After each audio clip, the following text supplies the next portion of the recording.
మహాపరిశుద్ధుడును మన ప్రభు అయిన యేసుక్రీస్తు ప్రశస్తమైన గణనామమునకు మహిమ కలుగునుగాక.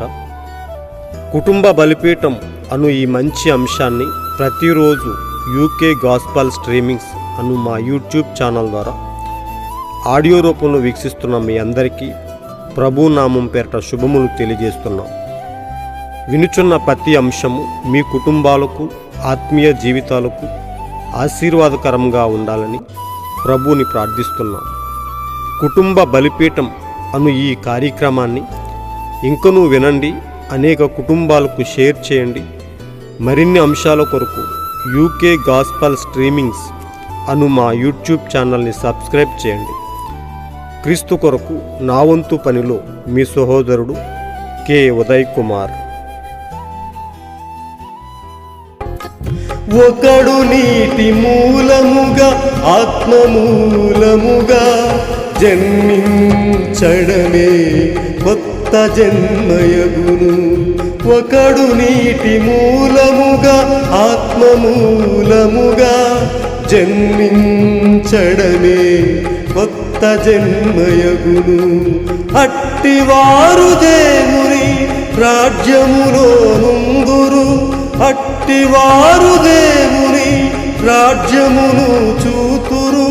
వారే దేవుని రాజ్యమయ్యుందురు, వారే దేవుని రాజ్యమయ్యుందురు. అది దేవుని చిత్తమయ్యున్నది, అది దేవుని వాక్యమయ్యున్నది, అది దేవుని చిత్తమయ్యున్నది, అది నూతన సృష్టి అయ్యున్నది. ఒక కుటుంబ బలిపీఠం వాల్యూమ్ 1 నుండి 61వ రోజు, మార్చ్ 2వ తేదీ. అంశం అది మరి ఒక సృష్టి. అప్పుడు సింహాసనాసీనుడై ఉన్నవాడు, ఇదిగో సమస్తమును నూతనమైనవిగా చేయుచున్నానని చెప్పెను. ప్రకటన 2వ అధ్యాయము 1 నుంచి 5 వచనములు. ఈ అంశము కొరకు కొంత వర్తమాన భాగాన్ని మనం చదివి విందాం. కానీ ఇప్పుడు ఆయన సంఘము మధ్య నిలబడి ఉన్నాడు. ఆయన అక్కడ నిలబడి ఉండగా చివరి కాలంలో తాను ఏమై ఉన్నాడో బయలుపరుచుచున్నాడు. దేవుని సృష్టికి ఆది అయి ఉన్నట్లుగా ఆయన స్వయంగా చెప్పుకొనుచున్నాడు. ఇది మరి ఒక సృష్టి, ఇది సంఘమునకు సంబంధించి ఉన్నది. ఇది ఆయన యొక్క ప్రత్యేక హోదా. ఆయన ఆ సంఘం యొక్క సృష్టికర్త. పరలోక పెండ్లి కుమారుడు తన సొంత పెండ్లి కుమార్తెను సృజించెను. దేవుని ఆత్మగా ఆయన దిగువచ్చి కన్య మరియ గర్భములో కణములను సృజించి అలాగు ఆయన శరీరంలో జన్మించెను. దానిని మరలా చెప్పగోరుచున్నాను. ఆయన ఆ శరీరము కొరకు మరియ గర్భంలో కణములను సృజించెను. మరియ ద్వారా ఉత్పత్తి చేయబడిన అండమునకు పరిశుద్ధాత్మ కేవలం జీవం ఇచ్చినచో చాలదు. ఎందుకనగా అది మానవ అండము. అందువలన పాపయుక్తముకు శరీరముందు పుట్టిన వానిగా ఎంచబడు. దానివలన కడపటి ఆదాము జన్మించి ఉండేడువాడు కాడు. ఆయనను గూర్చి ఇట్లు చెప్పబడినది, నీవు నా కొరకు ఒక శరీరమును సిద్ధపరిచి ఉన్నావు. ఆ శరీరమును దేవుడు ఏర్పరిచెను. ఆ శరీరమును దేవుడు ఏర్పరిచెను, మరియ కాదు. మరియ ఒక మానవ పొదుగు యంత్రముగా ఉన్నది.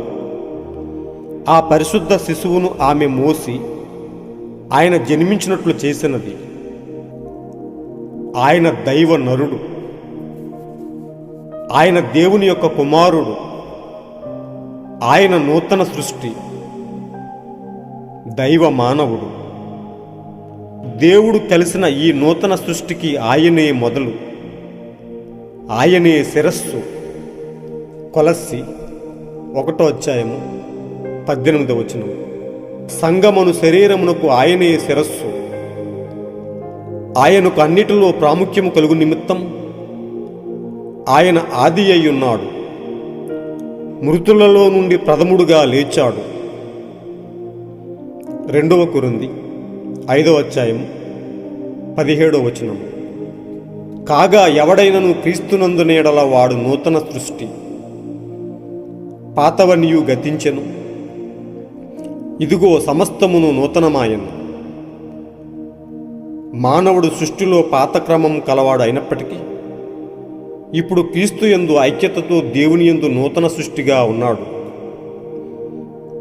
ఎఫెసీ 2:10 వాటి యందు మనము నడుచుకొనవలెనని దేవుడు ముందుగా సిద్ధపరిచిన సత్క్రియలు చేయుటకై మనము క్రీస్తు యేసునందు సృష్టింపబడిన వారమై ఆయన చేసిన పని అయి ఉన్నాము. ఎఫెసీ 4:24 నీతియు యథార్థమైన భక్తియు గలవారై దేవుని పోలికగా సృజింపబడిన నవీన స్వభావమును ధరించుకొనవలెను. ఈ కొత్త సృష్టిని పాత సృష్టితో చేయలేదు. అలాగైన ఎడల దానిని కొత్త సృష్టి అని పిలవజాలము. కానీ అక్కడ కొత్త సృష్టి అని ఖచ్చితంగా చెప్పబడి ఉన్నది. అది మరి ఒక సృష్టి, పాతదానికి పూర్తిగా భిన్నమైనది. శరీర సంబంధము విధానముల ద్వారా ఇక ఆయన పనిచేయుట లేదు.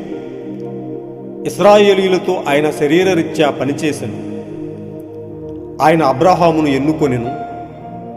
అబ్రహాము సంతానం ద్వారా ఇస్సాకు వంశం వచ్చెను. అది దైవ సంబంధమైనది. కానీ ఇప్పుడు ప్రతి జాతి, ప్రతి తెగ, ప్రతి జనాంగములో నుండి ఆయన ఒక నూతన సృష్టిని ఉద్దేశించెను. అట్టి సృష్టిలో ఆయన ప్రథముడు. ఆయన దేవుడై ఉండి మానవ రూపంలో సృజింపబడింది. ఇప్పుడు ఆయన ఆత్మ ద్వారా ఎందరో కుమారులను తన కొరకు సృజించుకొనుచున్నాడు. సృష్టికర్త అయిన దేవుడు తన్ను తాను ఆ సృష్టిలో భాగముగా చేసుకుని ఉన్నాడు. ఇది దేవుని యొక్క నిజ ప్రత్యక్షత అయి ఉన్నది. ఇది ఆయన ఉద్దేశ్యము. ఎన్నిక ద్వారా ఆయన ఈ ఉద్దేశ్యము నెరవేర్చుచున్నాడు. అందుచేత ఆయన చివరి కాలం వరకు చూచుచున్నాడు. అందరూ చనిపోయిన తర్వాత ఆయన సంఘము మధ్యను ఇంకనూ నిలిచియుండు. ఈ దేవుని యొక్క నూతన సృష్టికి ఆయన ఆరంభమై ఉన్నాడు. ఆయన యొక్క సార్వభౌమాధికారము దానిని నెరవేర్చియున్నది. తన యొక్క స్వంత ఆజ్ఞ ద్వారా నూతన సృష్టిలోని తన సభ్యులను ఎన్నుకొని ఉన్నాడు. ఆయన యొక్క ఆనందకరముకు చిత్తము ద్వారా వారు పిల్లలుగా ఉండుటకు ముందుగానే నిర్ణయించెను. ఆయన తన యొక్క సర్వజ్ఞానము మరియు సర్వశక్తి ద్వారా దానిని జరిగించెను. ఆయన సంఘము మధ్యను నిలబడి తన సోదరుల మధ్య మహిమను పొందుచున్నాడు.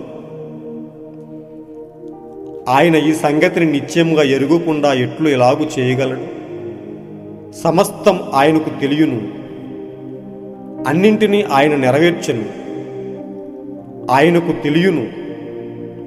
ఆయన తన యొక్క ఉద్దేశ్యము మరియు మంచి చిత్తమును జరిగించెను.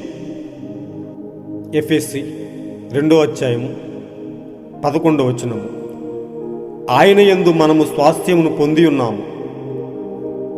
ఆయన యొక్క ఉద్దేశమును బట్టి మనం ముందుగా నిర్ణయించబడి ఉన్నాము. ఆయన సమస్తమును తన యొక్క స్వంత ఆలోచన బట్టియే జరిగించును. హల్లెలూయా. నీవు ఆయనకు చెంది ఉన్నావన్నందుకు సంతోషముగా లేవా? 7 సంఘకాలములు అనే వర్తమాన భాగం నుంచి సేకరించబడిన గొప్ప అంశం. ప్రియమైన దేవుని బిడ్డలారా, నిజంగా మనము ఎంతో ధన్యకరమైన ప్రజలము. మనము ఆయన గొప్ప సృష్టి అయినాము. నిజంగా మనము ఆయన సంకల్పించిన నూతన సృష్టి అయి ఉన్నాము. ఓ గొప్ప కృప! ఏ యోగ్యత అర్హత లేని మనలను ఆయన ఎన్నుకొని ఈరోజు మనం క్రీస్తు యొక్క నవీన స్వభావాన్ని మనం ధరించుకున్న వారమై క్రీస్తులో మనం భాగమొకటి చేత ఆయన యొక్క సృష్టిగా మార్చబడుతున్నాం. నిజంగా ఎంతో అద్భుతమైన విషయం. ప్రియ సోదరి సోదరులారా, ఎవడైనా క్రీస్తునందున్న ఎడల వాడు నూతన సృష్టి. మనలో ఉన్న ఈ పాత స్వభావం పోయి ఎప్పుడైతే మనము క్రీస్తు యందున్న ఆ నవీన స్వభావము, క్రీస్తు యొక్క గుణలక్షణాలు, క్రీస్తు యొక్క పోలిక మనం ధరించుకుంటాము, అదే నూతన సృష్టి. ఒకడు నీటి మూలముగాను ఆత్మ మూలముగాను జన్మించిన ఎడల అది కొత్త జన్మయుగం. నిజంగా అట్టి ప్రజలు ఆయన రాజ్యముగా, ఆయన ఆనందకరమైన రాజ్యముగా, ఆయన సంకల్పం చేత ఏర్పరచబడిన ప్రజలముగా, ఆయన నూతన సృష్టిగా ఉన్నాము. ప్రియ సోదరులారా, ప్రియ దేవుని బిడ్డలారా, అలాంటి గొప్ప నూతన సృష్టిలో క్రీస్తునందు నవీన స్వభావాన్ని ధరించుకుంటూ మనం ఈ యొక్క పాత స్వభావాన్ని విడిచిపెడుతూ దినదినం ఆయన స్వభావాన్ని ధరించుకుంటూ ఆయన పోలికలోకి మార్చబడుతూ ఆయన సంకల్పించిన నూతన సృష్టిగా మనం మారుటకు ఎల్లప్పుడూ దేవుని యందు విశ్వాసంతో ముందుకు సాగుదాం. ప్రతిదినము మనము ఆయనలో నూతనంగా మార్చబడదాం.